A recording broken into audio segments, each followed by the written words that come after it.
Welcome to another Sales Wisdom podcast with Larry Levine. With us today, he is a best-selling author. Selling from the Heart is his book. He's a podcaster as well, and he's a catalyst for sales culture change. Love that. We're going to talk about sales today. We're going to talk about selling from the heart, EQ, authenticity, which Larry is about. I can tell from our conversation. I am all about that too. But it's hard. That's why I'm fired up about this convo because I got many points and questions on the topic. So this podcast, just before we get started, is brought to you by podpire.com. If you want to start scale, be invited to podcasts like this one, get sponsors. Podcasts are amazing. Larry will tell you he has his own pod. He does it for learning, meet new people that you wouldn't normally meet, get leads, even get clients, and sponsors, most probably. So you can do all of that if you have an agency to help you, podpire.com. Larry, glad to have you on. Can you tell us about yourself and selling from the heart? Hey, it's a pleasure to be here. I've been looking forward to this.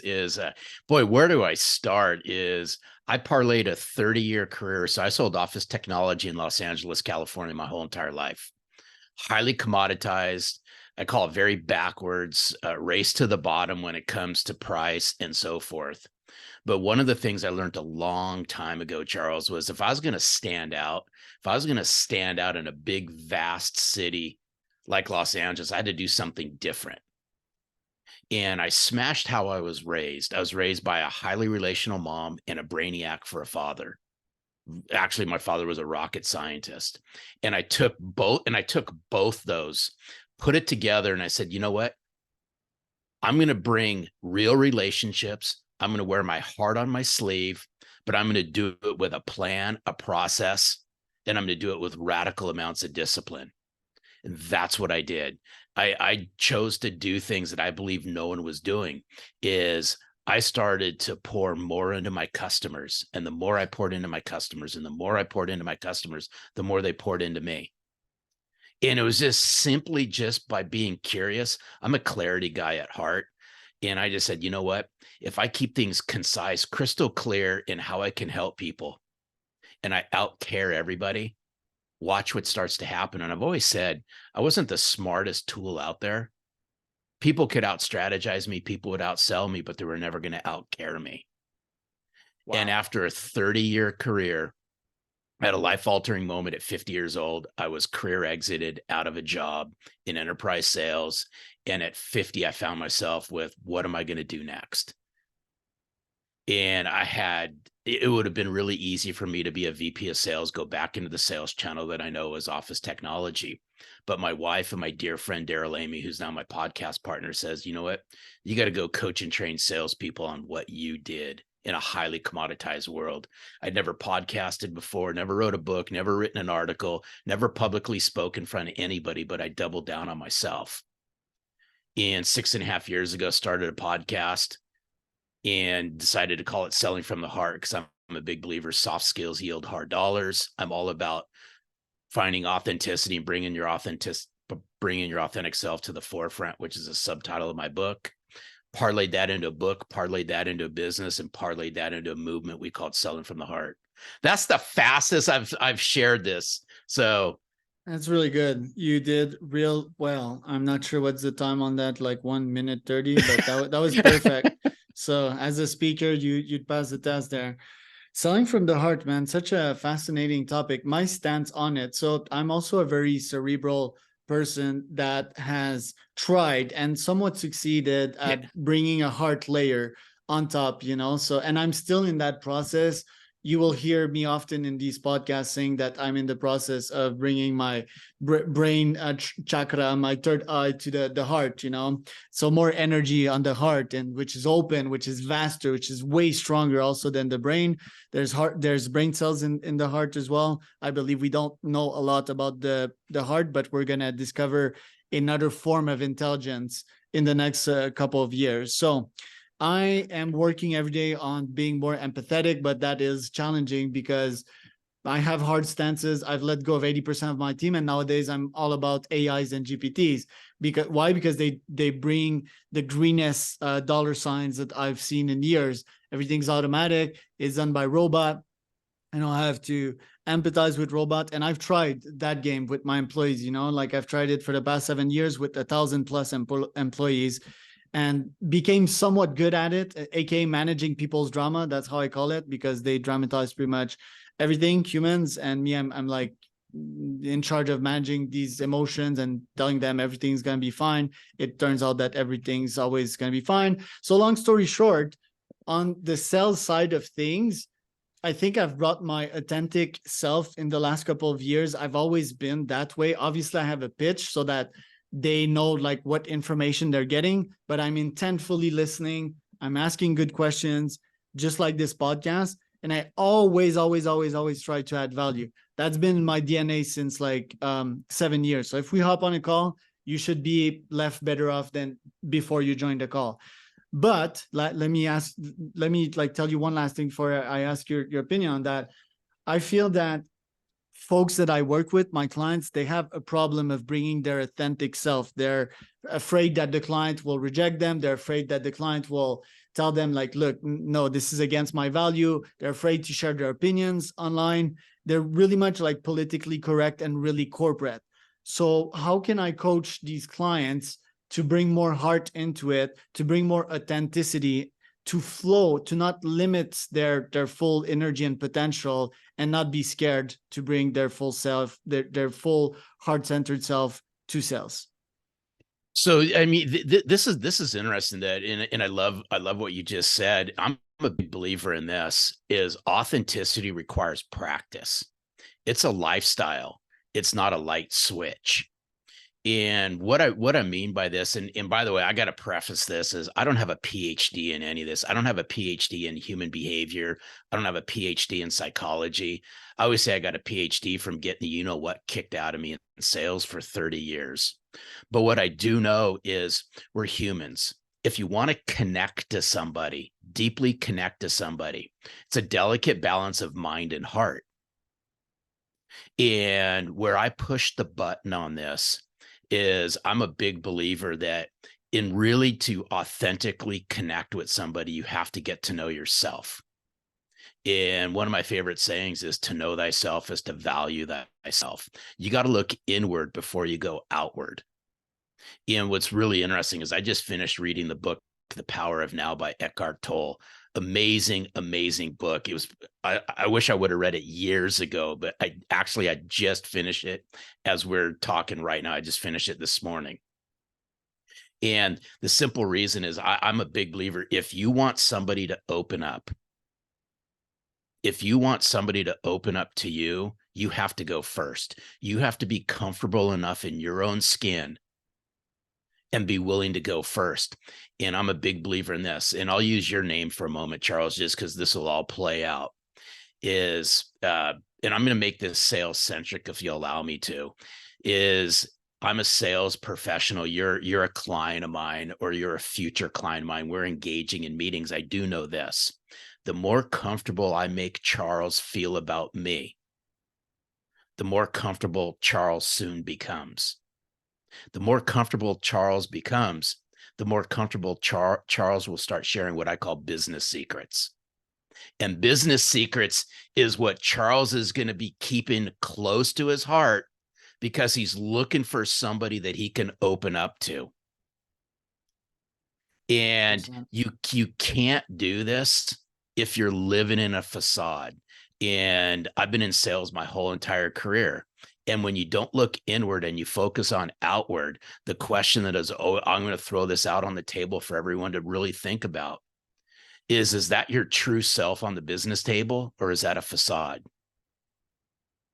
And we just happen to be living in a world where we're just driven by what we see on social media. And we pretend to be somebody else, because looking inward's tough. I'm going to tell you that right now. Looking inside of who you are is tough. But I always say this: the mirror never lies. The mirror never lies. Only the person looking into the mirror lies. So if you want somebody to be open up to you, if you want somebody to become comfortable with you, you got to bring your true, authentic self to the forefront. And I'll leave you one word that wraps this all up. It's congruency. Simply put, does the walk match the talk? Does the outer person match the inner person? And people can sense that. Again, it doesn't take a rocket scientist to figure this one out. People's BS meters are at all-time high right now. And they will sniff out, you know what, really quick. And if you're not being sincere, if you're not bringing what I call business goods to the table, if you're not genuine, if you don't have their best interests at heart, if you're not sincere with what you say and how you do things, they will smell this immediately. They will disengage, mark my word. Very deep. My bullshit meter has never been really high. That's why, sometimes I mean, I'm not on the spectrum, but I am somewhat out there, I trust very easily and I'm naive. And that's part of my superpower as well. That's the very reasons why I'll take so much risks. Through exposure nowadays, I think my heart is way more solid. So when I get rejected or when someone tells me I'm not doing good work and so forth, I think I can take it. But yeah, I've never been good at spotting serial liars, because serial liars, they can get very good really quick because they just lie to everyone pretty much all the time. I've had this opportunity to work with a bunch of these over the last few years. That being said, I think that, yeah, going first is definitely the way to go. That's how I started this pod, told you about my reality. And then I don't like the word vulnerability. I'd prefer like full transparency, open book, open source, but I think it's the way to go. And if I would have to put a number on this society and try to estimate, like how much people have facades, I'd say 80% have at least 80% facade, meaning that, yeah, it's a professional facade. That's why people say the cringe word on LinkedIn that you see often. If I have to point the finger on myself, I don't have a 0% facade. It's still there because that's how I started in the sales world, fake it until you make it. So I still have that I'm working on. For example, some of my cold emails will say like, while I was researching, and I'll let that pass, and that's a white little lie that I'd love to end, or at least find an ethical justification, which is that AIs are kind of an extension of me. But I don't like these white lies. So in sales, I go very conversational and I care about the other. I'm like, how can I help? This is free. My time is free for now. I want to do good. That's also the upfront, right? I have a contribution bucket in my life that I need to keep full. So even if you took 10 minutes of my time and I showed you my system, maybe I will have helped there. And you can apply these systems in your business free of charge. Obviously, it will be harder than if you choose my services, but I'll still have done that part, right? And same for this podcast. It is free. Talking about podcasts, tell me about the thesis behind your pod, why you started it, and are you achieving the goals that you set out for yourself on that front? So it's interesting is when I was career adjusted, so this was 8.5 years ago, I dove right back into the office technology world. So I'm gonna get to how this whole podcast started. But what was really interesting is I'd never coached and trained anybody before. Again, I was in sales. I was in enterprise sales. I ran sales teams. I was a partner in a copier dealership here in Los Angeles. And then obviously I sold out. But when I was career adjusted at 50, it was a life altering moment. I had to figure out what next. So I went right back into coaching and training. I flipped the switch. I had never done it before, never publicly spoke, never did any of this stuff, but I was willing to try. I doubled down on myself. So for the first couple of years, I went right back into the office technology world and was just coaching and training salespeople. And I'm a big believer in this, Charles, a prophet's not welcome in their own backyard. And I said to myself, man, this was a good learning experience. I'm going to go back to sales. I'm just going to go back to what I'd known. Something inside me said, let's just try something different. 6.5 years ago, I convinced my podcast partner, Daryl Amy. I go, we got to start a podcast. He goes, what the heck? Why do you even want to start a podcast? And I go, I think this would be a great way to get our message out and we can jump over the fence. In other words, get out of the office technology channel. Our voice and our message could get heard in a broader audience. And he goes, I really don't want a podcast. But he goes, but if you can convince me to podcast, what would you name this podcast? I said, Selling from the Heart. And he goes, I'm all in. And he goes, by the way, how the heck did you come up with the name Selling from the Heart? I said, I've been in sales my whole life. I'm a high relationship guy. I wear my heart on my sleeves. He goes, I'm all in. We had no clue what we were doing. We started in April of 2017 podcasting, and we've been podcasting every week since. And Heck we of a built up a story. global audience. It turned into my book. It's turned into this movement.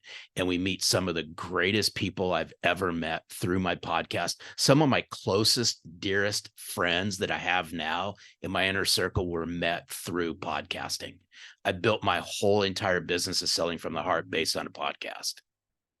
Very impressive. And you started that as an experiment, I guess. Like, what were your goals after some time, and what KPIs did you reach with the pod? So here's what was interesting. I didn't know what to expect. I had no clue. And we never podcasted before, but I said, you know what? We're going to stay true to who we are. We're going to talk about things that I believe people think about, but they don't openly talk about.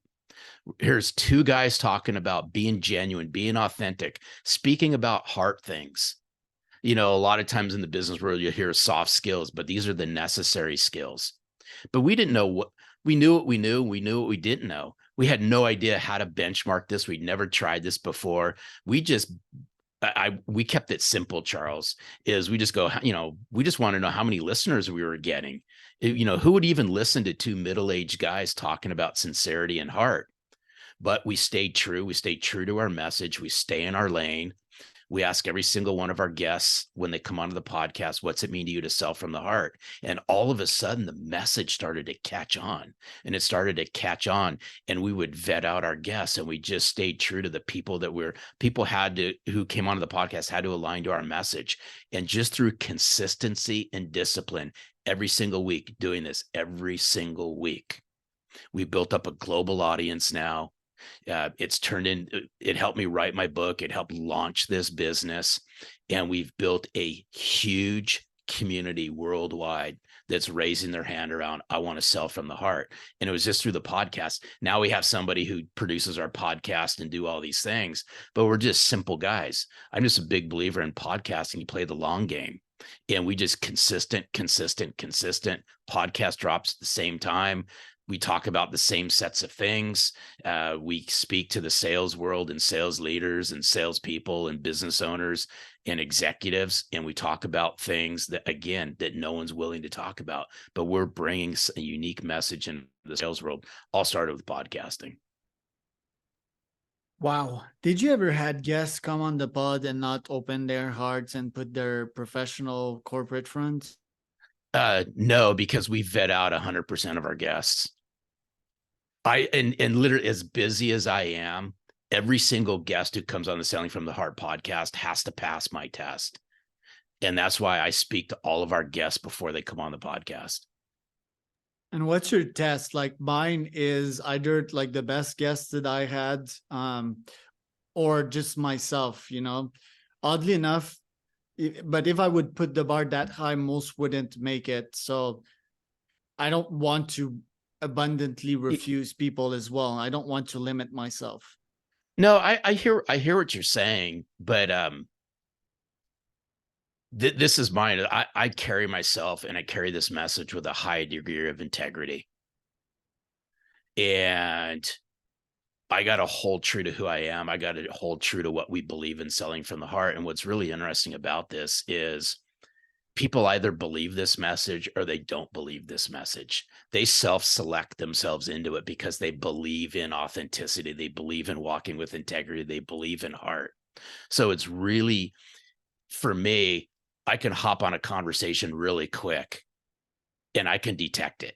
I can detect real quick. Do they want to come on the podcast for self-edification? They want to just promote themselves and all that, which is fine. I get it. But if they want to come on the podcast and talk about being genuine and being authentic and what that means and so forth, I'm all for it. But in a quick 5-minute conversation with somebody, I can really, really tell if somebody's into it or not. And then I'll just ask them, hey, go listen to a couple podcasts and then get back to me and let me know what you think. They never get back to me.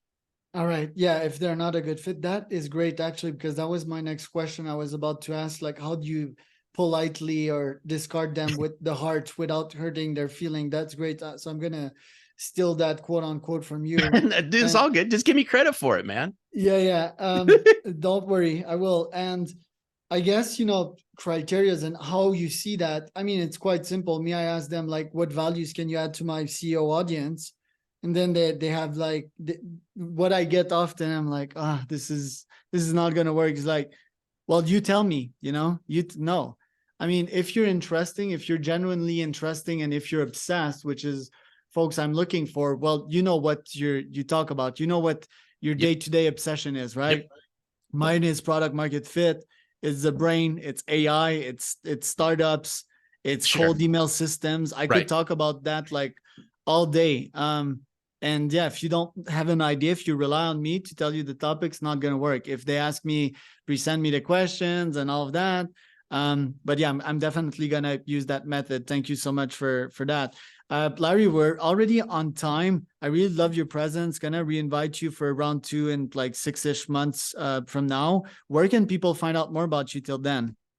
Oh, first of all, I'd love to come back. I enjoyed this conversation. If people want to find more, they can just simply go to sellingfromtheheart.net. They can learn all about our movement.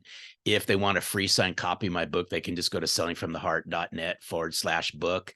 And if you want to check out the podcast, you can find Selling from the Heart on any podcast platform that's out there, including YouTube. There you go. And I am Charles Cormier, your host. Sales Wisdom Podcast Edition was the one we did today. If you want to start, scale, be invited to a podcast, go check mypodpire.com. That was Larry Levine.